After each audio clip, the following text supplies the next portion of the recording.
Aux funérailles de ma mère, mon oncle s'est levé et a dit, elle méritait de mourir seule.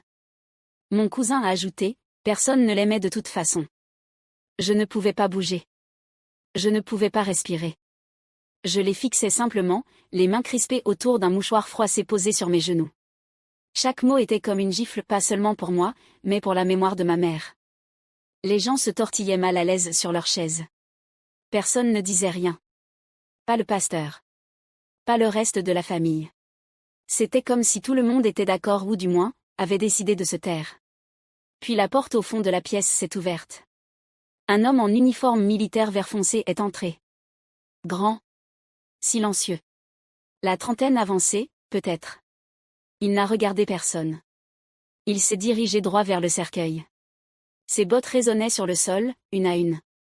Il s'est arrêté devant le corps de ma mère, a retiré sa casquette et l'a regardé. Puis il a dit. Je lui dois tout. La pièce est devenue complètement silencieuse. Personne ne savait qui il était. Ni moi. Ni mon oncle. Même pas le pasteur. Et à cet instant, tout ce que je pensais savoir sur ma mère et sur ceux qui prétendaient la connaître commença à vaciller. Laissez-moi vous ramener quelques jours avant les funérailles. La maison était trop silencieuse. Pas ce genre de silence paisible dont parlent les films, mais un silence vide, celui qui s'enroule autour de vous comme une couverture mouillée et vous alourdit rien que par votre existence. J'étais assise à la table de cuisine de ma mère, celle où elle écrivait ses listes de courses au dos de vieux tickets de caisse. Sa tasse ébréchée était toujours posée près de l'évier. Son écharpe était encore jetée sur le dossier de la chaise, comme si elle allait revenir la prendre d'un moment à l'autre. Mais elle ne reviendrait pas. Je m'appelle Jessa Callaway. J'ai 33 ans, et ma mère, Lenora Callaway, était la femme la plus complexe que j'ai jamais connue. Pour certains, elle n'était qu'un avertissement ambulant, un exemple de ce qu'il ne faut pas devenir, chuchoté derrière des portes closes. Mais pour moi, elle était la force incarnée. Imparfaite? Oui. Chaotique? Absolument. Mais elle avait un cœur qui n'a jamais cessé de donner, même quand le monde ne lui rendait rien. Organiser ses funérailles, c'était comme essayer de dire adieu à quelqu'un qui n'avait jamais vraiment eu droit à un vrai bonjour. Personne n'a proposé son aide. Mon téléphone est resté silencieux. Pas un appel de cousin. Pas un plat réconfortant à la porte. Juste moi, assise face au directeur de la maison funéraire, essayant de répondre à des questions comme: avait-elle une église? Doit-on s'attendre à du monde? J'avais envie de dire qu'elle ne fréquentait pas l'église l'avait jugée. Et non, je n'attendais pas une foule. En fait, je m'attendais à une bataille. Mon oncle Barrett avait déjà fait connaître son opinion. Il n'avait pas adressé un mot à ma mère depuis plus de 10 ans. Il lui reprochait des choses que personne n'osait nommer clairement, ses années d'errance, la honte qu'elle avait, selon lui, jetée sur la famille après le divorce, les dettes, tout. Son fils, mon cousin Milo, c'était pire. Il avait hérité de l'amertume de son père et la portait comme une armure. J'aurais dû me préparer à ce qu'il dirait aux funérailles. J'aurais dû le savoir. Mais une part de moi espérait qu'il se tairait juste pour un jour. Les funérailles ont eu lieu dans une petite salle du mémorial de Ridgemont, le genre d'endroit qui sentait le vieux bois et le pot pourri. Une douzaine de personnes tout au plus, dispersées sur les bancs. Quelques collègues du supermarché où elle travaillait de nuit. Un ou deux voisins. Et une femme que je ne reconnaissais pas, assise au fond, qui pleurait en silence du début à la fin. Je portais le médaillon en argent de ma mère. Elle me disait que c'était un cadeau d'un homme qu'elle avait aimé autrefois. Elle n'a jamais dit qui. Je me souviens lui avoir demandé un jour, et elle m'a répondu. Et certaines histoires ne commencent qu'après qu'on est parti. Je n'avais pas compris. Je ne suis pas sûre de comprendre encore aujourd'hui. Le pasteur a lu une courte prière. Il ne l'avait jamais rencontrée, ça se sentait à la façon dont il prononçait son nom, comme si c'était juste une ligne de plus dans son texte. Il n'y avait aucune chaleur dans sa voix. Aucun écho de qui elle avait vraiment été. Ça m'a blessée, mais je suis restée immobile. Cette journée n'était pas la mienne. Puis Barrett s'est levé. Personne ne lui avait demandé de parler. Il ne m'a même pas regardé. Il s'est avancé lentement, a ajusté le micro, comme s'il allait dire quelque chose de profond. À la place, il a balayé la salle du regard, a plissé les lèvres et a lancé. Et n'essayons pas de faire d'elle ce qu'elle n'était pas. Lenora a choisi son chemin, et elle en a payé le prix. Elle a repoussé tout le monde.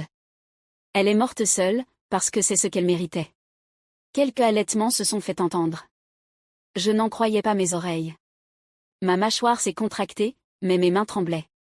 Puis Milo, bras croisés, un sourire moqueur sur le visage, a ajouté depuis son siège. Personne ne l'aimait de toute façon. Personne ne lui a dit de se taire. Personne ne l'a interrompu. Le pasteur s'est contenté de se dandiner, mal à l'aise. Je regardais autour de moi. Les gens baissaient les yeux. Certains chuchotaient. Personne ne l'a défendue. Personne ne s'est levé pour elle. Quelque chose s'est brisé en moi, colère, chagrin, honte, et un amour brûlant qui me serrait la gorge.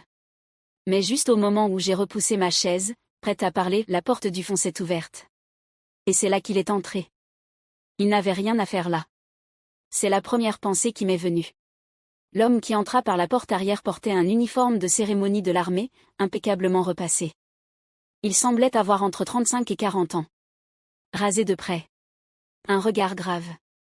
Le genre d'homme bâti comme quelqu'un qui avait vu des choses dures et qui les portait encore en lui. Il ne jeta pas un regard autour de la pièce. Il n'hésita pas. Il marcha simplement, un pas régulier après l'autre, jusqu'au cercueil de ma mère. Barrett se tourna vers lui, visiblement perplexe.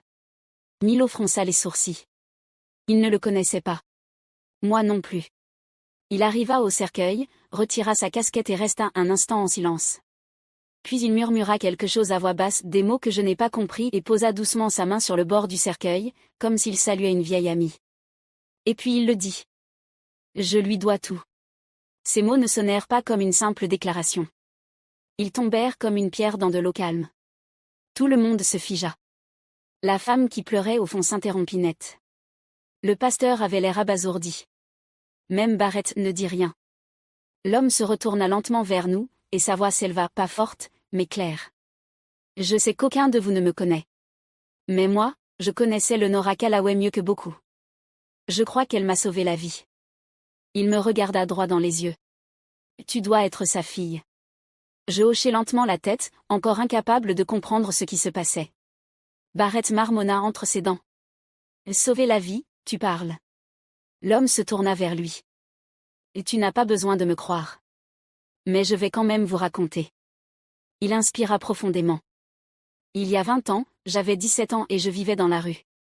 Mes parents étaient morts. Je n'avais ni frère ni sœur, et j'étais sortie du système d'accueil sans repère, sans argent, sans idée de ce que je devais faire. C'était en novembre. Il faisait froid. Je dormais derrière une benne à ordures, derrière une supérette, à l'angle de Third et Ridge.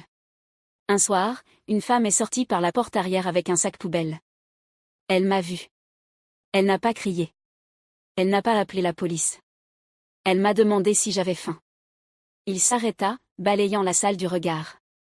Cette femme, c'était votre sœur. Votre tante. Votre mère. Elle m'a donné des restes de soupe et une couverture chaude qu'elle avait dans sa voiture. Et le lendemain, elle est revenue. Et le jour suivant aussi. Pendant 3 mois, elle s'est assurée que j'ai quelque chose de chaud à manger et un endroit sec où dormir. Je n'arrivais pas à croire ce que j'entendais. Ma mère ne m'avait jamais parlé de ça. Pas une seule fois. L'homme continua. Elle ne m'a jamais rien demandé. Elle ne faisait pas de discours. Elle ne m'a jamais fait sentir comme un cas désespéré. Elle me traitait comme un être humain. Quand je lui ai dit que je voulais m'engager dans l'armée, elle m'a regardé droit dans les yeux et m'a dit. Alors tu ferais bien d'arrêter de dormir derrière des bennes et de commencer à te tenir droit. Et elle m'a donné un billet de bus pour le bureau de recrutement. Milo se pencha vers son père, chuchotant quelque chose avec un sourire moqueur. Barrett avait l'air mal à l'aise, mais il n'intervint pas. L'homme les ignora. J'ai fait 3 missions. J'ai construit une carrière. J'ai une famille. Aujourd'hui, je parraine des jeunes en difficulté. Ça fait 10 ans que j'aide des gamins qui me ressemblent. Et chaque fois que je tends la main à l'un d'eux, c'est grâce à elle. Il regarda de nouveau le cercueil. Peut-être qu'elle n'était pas aimée de vous tous. Mais moi, je l'aimais. Je la respectais. Et je sais que je ne suis pas le seul. Elle a laissé une empreinte. Vous n'avez juste jamais regardé assez près pour la voir.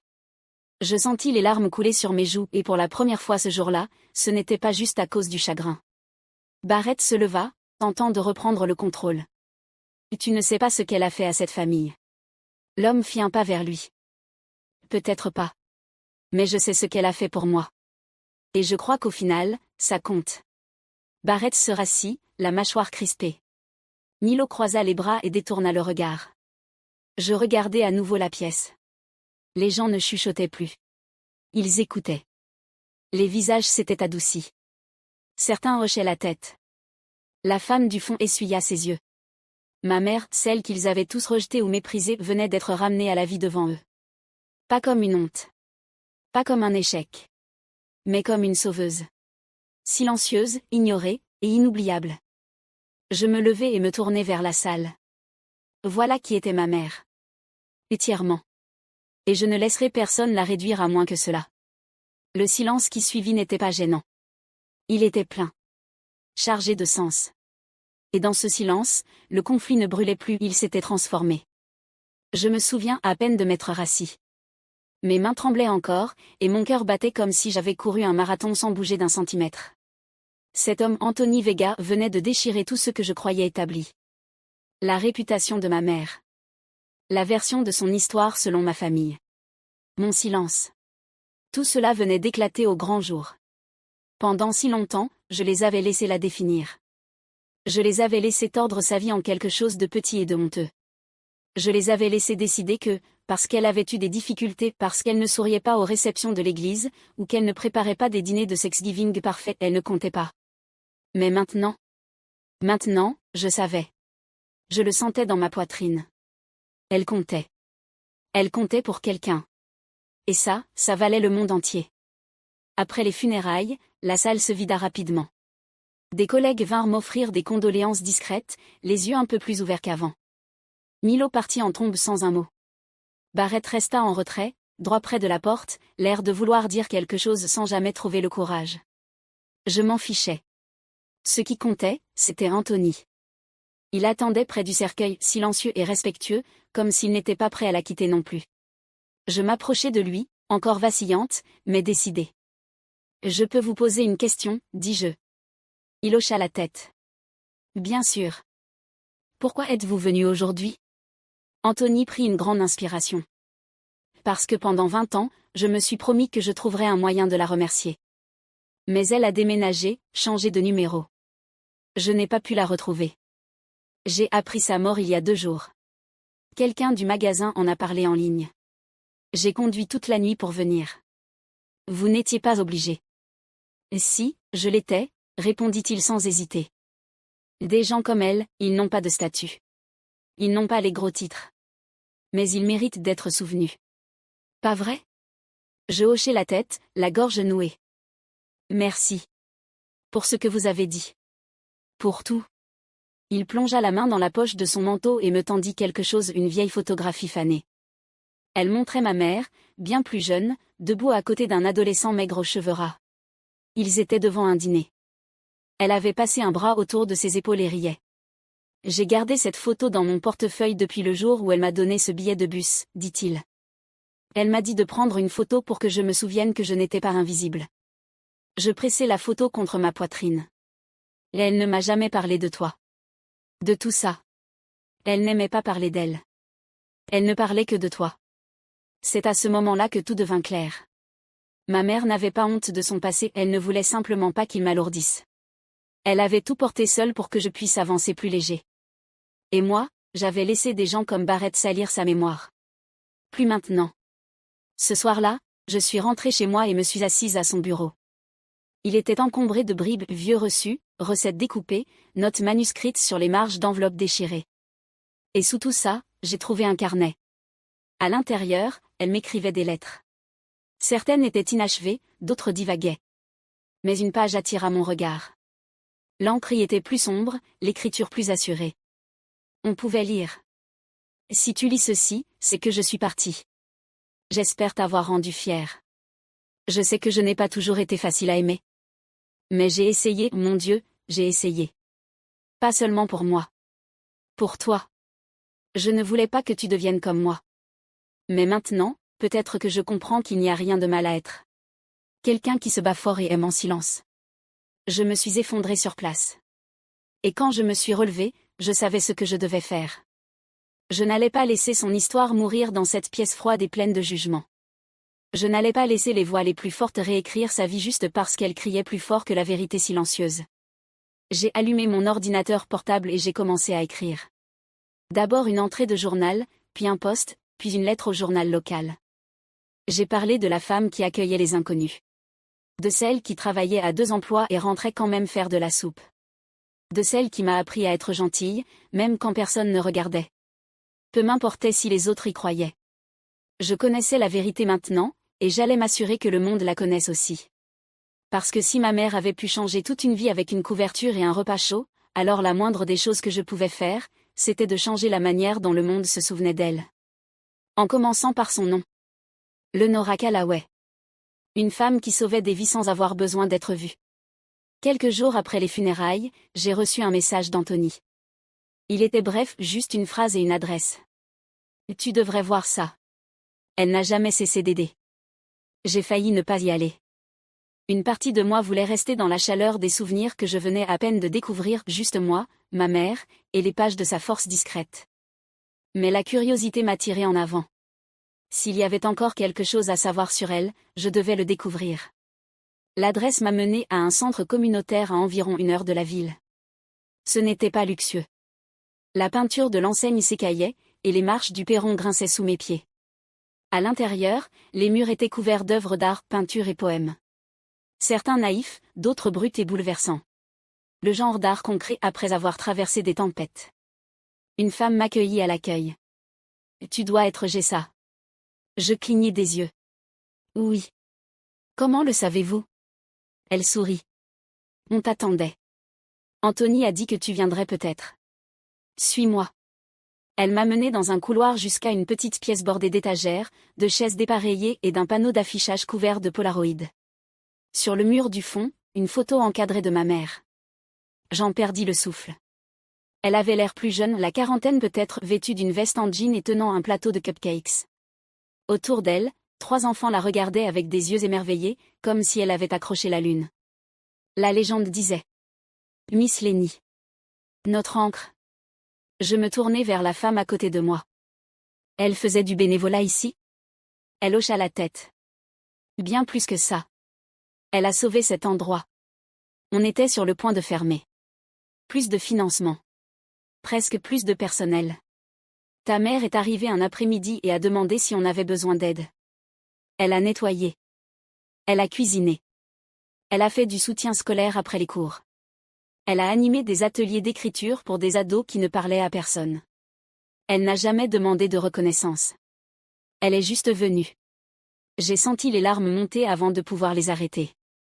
Elle ne m'en avait jamais parlé. Elle ne le faisait pas pour qu'on se souvienne d'elle, dit doucement la femme. Elle le faisait parce qu'elle savait ce que c'était d'être invisible. Je me suis approchée du panneau d'affichage et j'ai regardé les photos.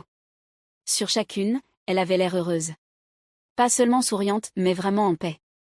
Ses yeux, souvent fatigués quand elle rentrait le soir, brillaient sur ces images. Il y avait aussi des petits mots manuscrits. Miss Lenny m'a appris à écrire ma première histoire. Quand j'ai voulu abandonner l'école, elle m'a dit que ma voix comptait. Je l'ai cru. J'ai fait glisser mes doigts sur les bords du tableau, absorbant chaque mot comme de l'oxygène.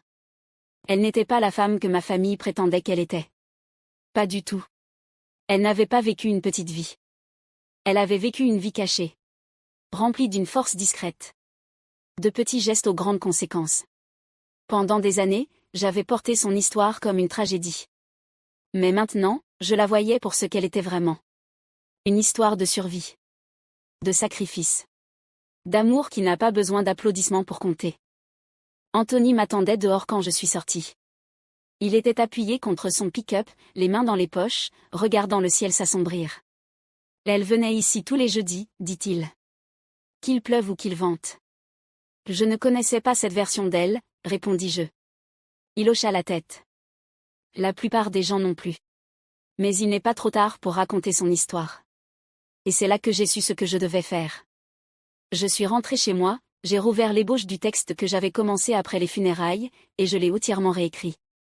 Cette fois, il ne s'agissait plus de la défendre, il s'agissait de la célébrer. J'y ai inclus la photo prise au centre, les petits mots des enfants, les paroles d'Anony, et même quelques pages de son carnet. J'ai raconté l'histoire entière d'une femme que le monde avait rejetée et qui, pourtant, n'a jamais rejeté personne. Quand j'ai cliqué sur publier, je n'attendais pas grand-chose. Mais en quelques heures, le texte s'est propagé. Les gens l'ont partagé, ont commenté, raconté leurs propres souvenirs. Des inconnus qu'il avait rencontrés au refuge. Des enfants qu'elle avait pris sous son aile. D'anciens collègues qui se souvenaient qu'elle apportait toujours de la nourriture en plus pour les nouveaux qui n'avaient pas les moyens de s'acheter un déjeuner. Un commentaire disait: Je n'ai jamais su son nom, mais elle m'a donné une couverture quand j'avais 13 ans et que je dormais sous un pont. Merci de m'avoir rappelé qui elle était.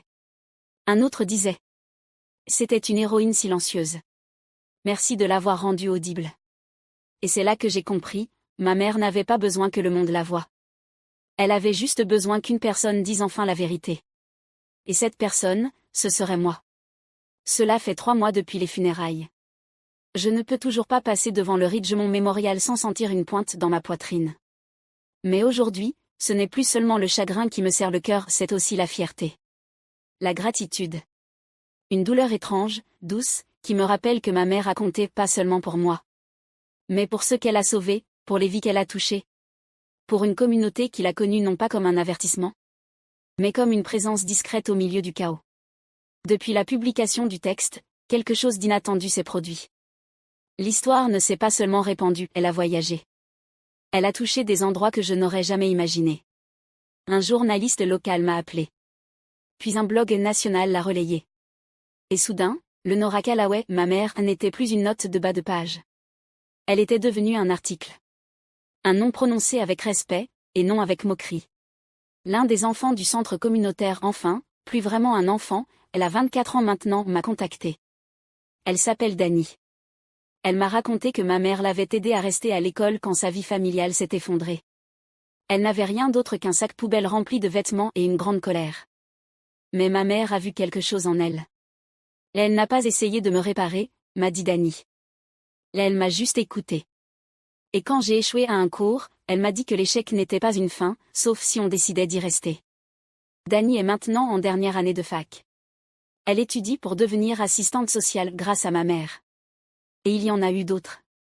Une femme qui avait passé sa vingtaine à aller et venir entre les refuges m'a dit que ma mère lui avait donné une paire de bottes un hiver, et était restée assise à ses côtés pendant qu'elle pleurait. Un ancien collègue se rappelait comment elle laissait des petits mots d'encouragement dans la salle de repos. Des citations sur la force, la survie et le courage de se relever. Et puis il y avait cette lettre. Je l'ai trouvée glissée dans le dernier livre qu'elle lisait. Elle m'était adressée, pas de façon théâtrale ou cinématographique. Juste une enveloppe simple, avec mon prénom griffonné dans son écriture irrégulière. À l'intérieur, elle avait écrit: Si jamais tu te demandes ce que j'ai essayé de faire de ma vie, la réponse est simple. Je voulais redonner ce que je n'ai jamais reçu. Je voulais prouver qu'être brisé ne signifie pas être inutile. Et si une seule personne se souvient de moi comme de quelqu'un qui a rendu les choses un peu moins lourdes, alors j'estimerais avoir gagné. Je lis cette lettre chaque semaine. Parfois à voix haute. Parfois en silence, la main posée sur le papier, comme s'il pouvait encore être tiède de son toucher. Ma relation avec le reste de ma famille ne s'est pas miraculeusement réparée. Barrett ne m'a plus adressé la parole depuis l'enterrement. Milo m'a envoyé un message court et tiède disant que j'étais dramatique et que je faisais d'une ratée une sainte. Mais je n'ai plus besoin de leur approbation. Avant, je pensais que défendre ma mère signifiait les convaincre qu'elle valait mieux que ce qu'ils disaient. Aujourd'hui, je sais que ce n'est pas ça. Ce n'est pas à propos d'eux. C'est à propos de la vérité. Et la vérité, c'est que ma mère était humaine. Elle a lutté. Elle a fait des choix difficiles. Mais à travers tout cela, elle a choisi la bonté. Elle a choisi d'élever les autres, même quand elle coulait. Elle a choisi d'aimer, même si ça faisait mal.